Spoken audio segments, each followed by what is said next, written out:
bali mu kule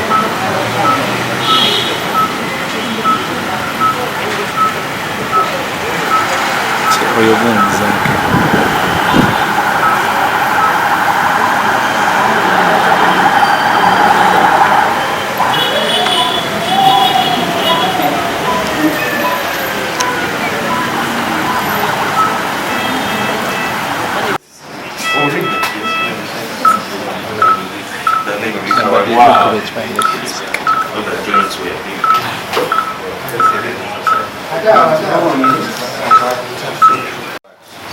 Clearly, as you know, we've been saying nobody is safe until we're all safe.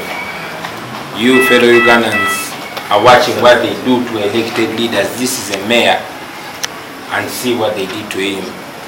You've seen what they did to members of parliament and even new journalists, especially after Mugo. You see how much he has been trying to gag the media, to control the media, even mentioned that he will take them for some radicalization.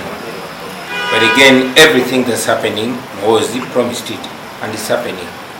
So it shows us how we must have a new result. Bana Uganda bonna kikulu bamanyi nti ono si muntu wa bulijjo, ono meya naye olaba kyebamukoze nga kyebakoze ba MP, nga bakuba Honorable Muwadanku nyingi, nga bakubye Walukaga meya, bakubye Honorable Kawempe, Honorable Kiyaga n'abalala, naye kusingira ddala nga mwe bannamawulire.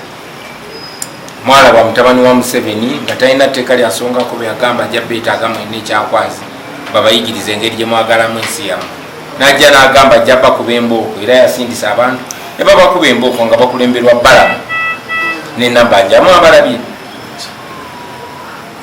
bannamawulire temukyalina ddembe lyammwe essaawa zino Paal FM zigale, naye ebyo byonna byonna birina balaga ekintu kimu nti gwe munnamawulire okufuna eddembe lye, gwe omukulembeze nga meeya okufuna eddembe lye, gwe wa boodabooda oba omukyala tula mu katale okufuna eddembe lye, mulina okwerwanako ne mukomya obufuzi oba nakyemalira buno bwe tulimu.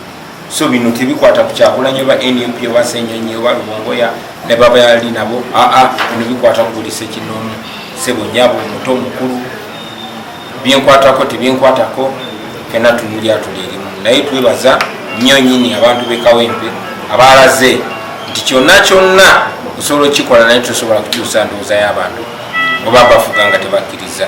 Ate eyo yabadde ntandikwa Museveni tulina omugoba ye n'ekitabani kye n'abo banneebe batulugunya n'okutta abantu baffe, tulina okubagoba. Era buli omu mulabe we buli ayogera amazima naye munnamawulire. So ffenna tulina okwebereramu ne tubyenyigiramu. Thank you.